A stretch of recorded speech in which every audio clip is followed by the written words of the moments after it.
This was maybe 2 or 3 years ago. I was home alone one night because my parents were out. I let my dog, Cooper, out in the backyard like I normally do. After a few minutes, I called him to come back in. He started coming back to the house, then just stopped. He turned back around toward the yard and started growling. Not normal barking, like a low, mean bark he only does when he thinks something is wrong. I was standing in the back doorway waiting for him to come inside, and I looked up to see what had his attention, but I didn't really see anything. Maybe something moved near the woods, but I couldn't tell. I just kept calling him until he finally came back inside, but he kept looking back like he didn't want to turn his back on whatever was out there. He finally came in, and I brushed it off at the time. 2 days later, around the same time of night, I came into my room after dinner to relax for a little while. We live in a rancher, so my bedroom window faces the backyard, and you can walk right up to it.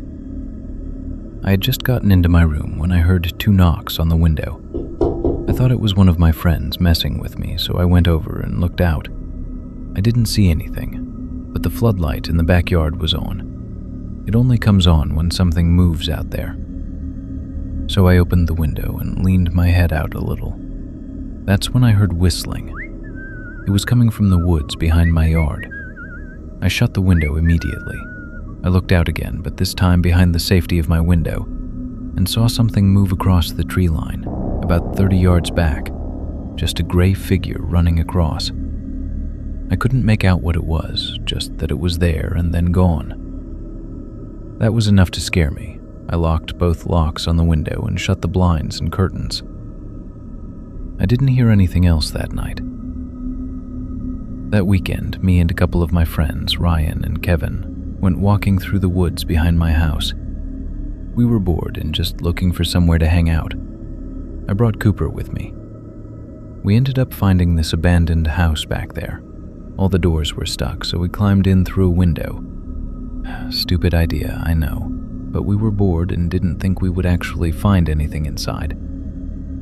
We left Cooper tied up outside on his leash. As soon as we got inside, we smelled something terrible. It was coming from the living room. There was a black grocery bag sitting on the floor near some other junk. The smell was bad enough that we noticed it right away, but we didn't open it. We just kind of assumed it was something dead and kept moving around the house.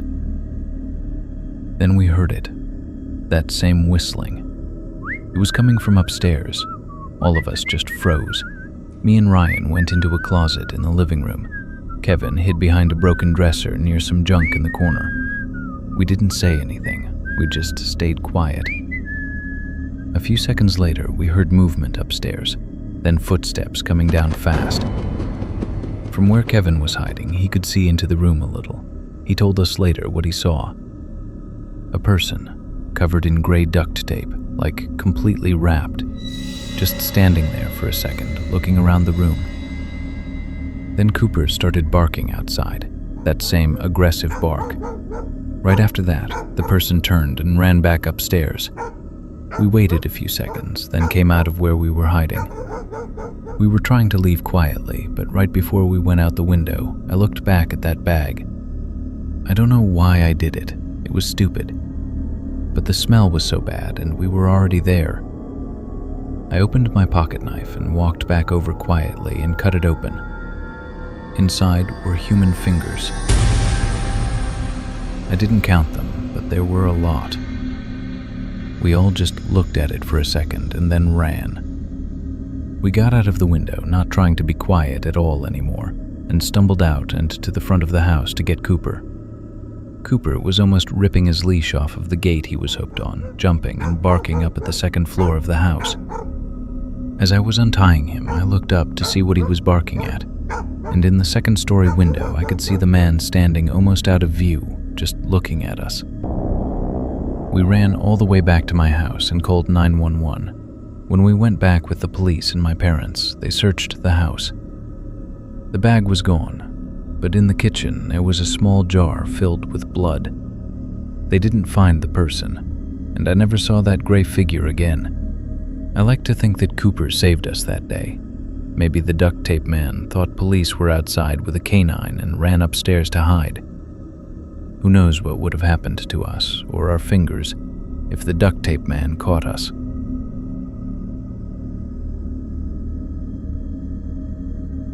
I recently started working for a carpet cleaning company right out of high school, so I'm still pretty new to everything. One morning, my boss called me and told me to head over to one of the houses we were working on. When I got there, he showed me what needed to be done in the basement and then left to grab something from another job. We've been a little understaffed, so I ended up being the only one there for a bit as the homeowner was gone too. I brought the equipment inside and made my way down to the basement. As I was going down the stairs, I heard what sounded like panting somewhere down there. It didn't really bother me at first. I just figured the homeowner had a dog down there or something. I went into the unfinished part of the basement where we had our stuff set up and started getting things ready. A minute or two later, I heard a bark, but it didn't sound right. It wasn't loud or aggressive, just off. Like it was close enough to a bark that you knew what it was supposed to be, but something about it didn't sit right. I paused for a second, but I didn't think too much into it. After a bit, I took a break and just stood there for a second on my phone, and then I heard it again. Same kind of sound. At that point, I thought maybe my boss came back and was messing with me. It honestly sounded like something he would do, so I called out his name. No one answered. Then I heard it again, this time coming from another room further in the basement. That's when it started to feel really weird. I walked out of the room I was in and followed where it sounded like it was coming from. There was a door to another room in the basement that we were supposed to clean next. I opened it. There were no lights on in that room, and even though it was daytime, the curtains were drawn, so it was pretty dark. At first, I couldn't really see anything. Then I saw something move. It was across the room. It looked like a dog, but the way it was standing didn't look right. It was on all fours, but the posture felt off, like it was holding itself differently than a normal dog would. I couldn't make out everything because of how dark it was, but I could see its eyes, and the way it was looking at me didn't feel like an animal. It felt like I was being watched. For a second, I honestly couldn't tell what I was looking at. It looked like a dog, but at the same time, it didn't. The movement was wrong, and the way its head was angled toward me felt aware, like there was thought behind it. The longer I looked at it, the more it felt like it could have been a person down on all fours, covered in something making them appear to be a dog. I know that sounds crazy, but that's what it felt like in that moment. My eyes started watering and I got chills all over. I didn't say anything. I just slowly backed up, closed the door, and went upstairs. I grabbed my stuff and waited outside. When my boss got back, I told him what happened. I didn't think he would take me seriously, but he actually did. He went down there to grab the rest of the equipment, and when he came back out and said he didn't like being down there either, said the whole place felt off. I had already finished the main part of the basement, and that room the dog was in was next. He ended up refunding her for that room later that day on the phone. He told her the equipment wasn't cleaning properly and we couldn't finish the job. He asked her if she had any pets, and he said that she said, yes, a dog. Somehow that made me feel so much worse. If that wasn't a real dog, then was she playing along with whatever it actually was? I still think about it sometimes. I don't know if it was actually a dog, but the way it looked at me didn't feel like one at all.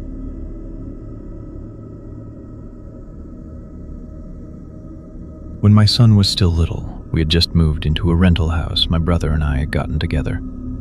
He had a big dog, so there was one of those oversized dog doors built into the back door, way bigger than it needed to be for anything normal. A few months later, he got a job in another state and moved out.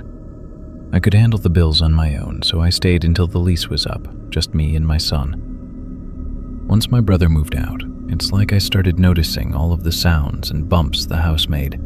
Loud tapping sounds in the middle of the night, the gate door outside opening and hitting against itself, making metal sounds, creaking noises. I just told myself I was overreacting and just not used to being here alone yet. One evening, around dusk, we were in the front room watching a movie when my phone died. I went into the kitchen to grab my charger, which I'd left on the counter earlier. As soon as I stepped in there, I got that feeling, that immediate, full-body feeling that something wasn't right. It was one of those things you can't explain, just this sudden drop in your stomach, like your body noticed something before your brain did. I turned to look out the back door. The gate was open again. And sitting cross-legged in the yard was a man. He was completely still, hood up, black medical mask on, just sitting there facing the house. At first, I thought maybe he hadn't seen me, but the longer I stood there, the more it felt like he absolutely had. He didn't move, not when I stepped closer to the window, not when I stood there staring directly at him. Just sitting there, watching. I locked the back door immediately, grabbed my phone and charger, and went into the dining room to plug it into my laptop. While it was turning back on, I messaged my brother on Facebook since it was already open, and told him someone was in the yard and that my phone had just died, and to call the police if I didn't respond in a few minutes. I kept expecting the man to leave, but I didn't check again. I just sat there, waiting for my phone to power back on, trying to keep my son distracted when he asked why we weren't going into the kitchen anymore. When my phone finally turned on, I called 911 and tried to explain what I'd seen. I told them I thought he might be gone, but I asked if they could still send someone to check. The dispatcher stayed on the line and asked if I could quietly check the yard again without being seen. So I did. I crouched down and slowly moved toward the kitchen, trying to stay low. I crawled across the kitchen floor to the window, and once I made it to the window, I stood up slowly. I tried to quickly look out into the yard, and at first, I didn't understand what I was looking at. It was glare from the light inside reflecting off the glass, just shapes, darkness, movement maybe. Then my eyes adjusted, and I realized he wasn't in the yard anymore. He was right up against the window, standing there, hood up, black mask, face inches from the glass, staring directly at me. I don't even remember what I said to the dispatcher at that point. I know she was telling me to grab my son and get somewhere safe. I ran back into the living room to get my son, and I turned off all the lights. We crouched down next to the couch. And that's when I heard it, the slow, hollow sound of the dog door opening on the back door. It made a loud, spring-loaded sound when it was opened, and then would snap back and bounce off of itself a few times, making a plastic tapping sound. That was it. I grabbed my son and didn't even think, and just ran straight out the front door and across the street. I started pounding on my neighbor's door, the older couple who had watched my son a few times when I had to work late. They opened it almost immediately, and I must have looked insane because they didn't ask questions. They just pulled us inside. They kept my son distracted while I stood there, shaking, trying to explain what had just happened. We waited there for the police. My brother was blowing my phone up. I answered and told him I was fine and would call him back when it was all over. When the police finally arrived, I stood at the window across the street watching. A few minutes later, they came out from the side gate, and they had him with them, still wearing the hood, still wearing the mask. They walked him calmly to the car. One of the officers told me they found him in my living room, just sitting there. That same night, I boarded the dog door shut, but we didn't stay much longer after that. Because even before that night, there had been things, the gate being open, noises outside and inside the house. Small things I had brushed off. After that, I couldn't tell if those things had actually been nothing, or if he'd been there a lot longer than I realized.